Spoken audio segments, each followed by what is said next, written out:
Sean. Marco. We are here to deliver a message from the RSA conference team. It's an important message from our friends. RSA Conference 2025, just around the corner, where insights drive action, solutions emerge, and community connections spark innovation. You'll be there. I'll be there. We invite everybody else to be there April 28th through May 1st. You can secure your spot at rsaconference.com/ITSPMAG25. That's ITSPMAG25. See you all there.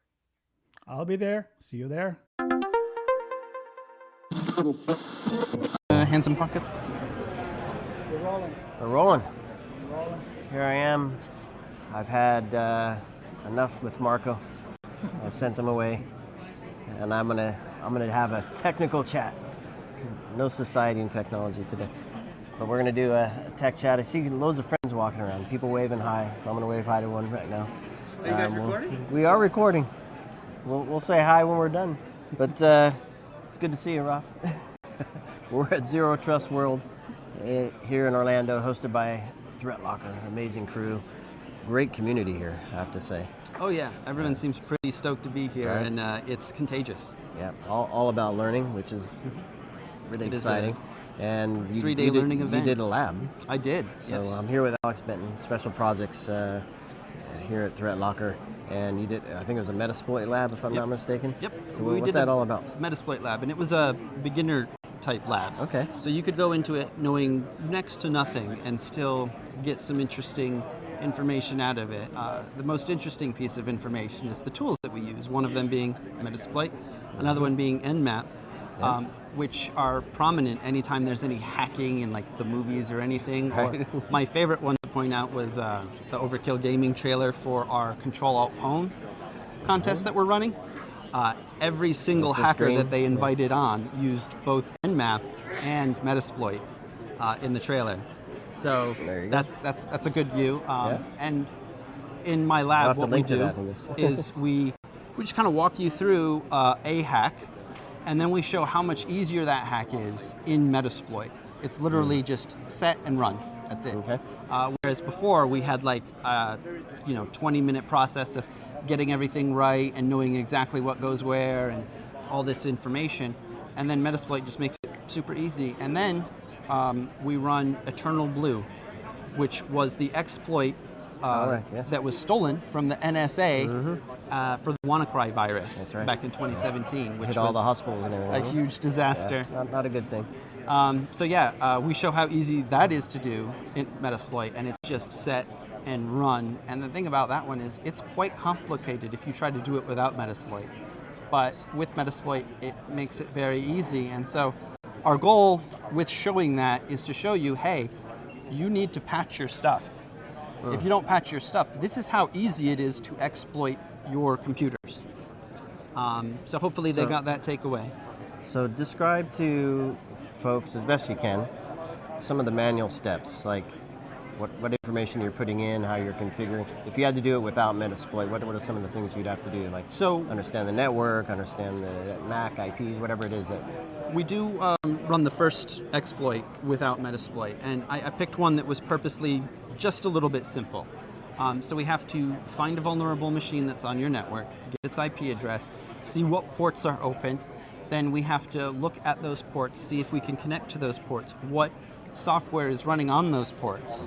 Does that software have a vulnerability? And that's what we found is that, yes, in Metasploitable, the VM we were exploiting, there is a vulnerability on the FTP port, and we exploited that to get into another port, which let us in with root access.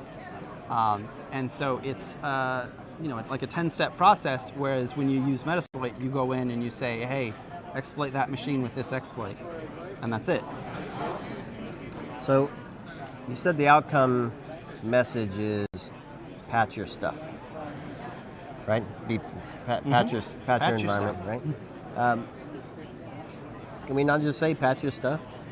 Do we have to show I'm wondering, I'm not questioning the training, and I'm giving you space to help people understand why it's important to know what is possible with these tools and that hackers and bad actors can do. Right? As much as I like to pretend that only ethical hackers and pen testers are the ones using Metasploit for good, they're not the only ones using Metasploit And there are nefarious cybercriminals out there that will use Metasploit to continually search for machines that are vulnerable.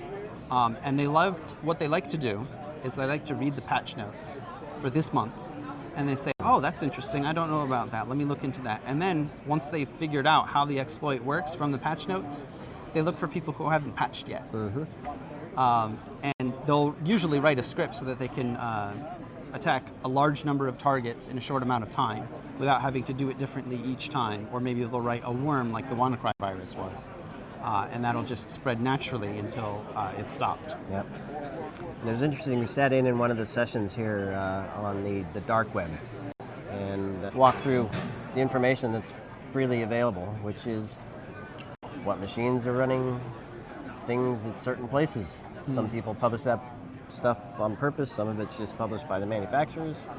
Things are released unpatched often, right? And they normally get patched when they get brought into an organization. So there's a lot of, one might say, well, how do they know what I'm running, right? A lot of that's freely available on the dark web. Oh yeah, you'd be surprised at how much information your computer is telling anyone who wants to know about you through the various protocols that are running on it in order for it to function, to connect to the internet and do the things that you need it to do. One of the reasons that the WannaCry virus was so effective is because there hadn't really been a large cybersecurity event that convinced people of the importance of cybersecurity in a while. So people were using outdated versions of Windows that hadn't been patched. And the particular vulnerability that was leaked from the NSA for the WannaCry virus, it affected all Windows machines unless they had that very latest patch. So the entire environment was just open game. So it could have been much worse had cybersecurity researchers not stepped in and found a way to disable it before it could spread too much further. But it still did a lot of damage, and it's still fresh in people's minds. Hutchison, was it? That, Justin Hutchinson? He was one of them. Right. There were several. What happened was, it was actually a kid, I believe. Marcus. Yeah, Marcus. Something with an H. I'd have to look it up. He found the kill switch in the code, and he registered the domain so that the WannaCry virus became inert. But what happened was the next day, they saw a new variant with a new URL, but a different cybersecurity researcher registered that domain. And this happened for like 4 days straight until there was finally a variant that didn't have that kill switch inside of it. It's wild. So what was some of the feedback from people in the lab? I've gotten good feedback so far. A couple of people were like, oh yeah, I knew that, but this is a beginner's course. I did encourage everyone to try our Control Alt Pwn competition. The exploits that I showed in the demonstration, though, are not the ones that are going to win you that computer, unfortunately. They are patched on that one. But we've gotten some good feedback. They could use enjoy Metasploit and Nmap to perhaps... Metasploit and Nmap are going to play a crucial part, but the specific exploits that I demonstrated are not vulnerable on that machine. Nice one. Nice one. Well, Alex, keep up the good work, helping people understand and learn about the tools that help them and understand how the bad actors use them as well. So, thanks for the chat. No problem. It's good to be here. Thanks everybody for listening and watching. Stay tuned for more here from Threat Locker, Zero Trust World.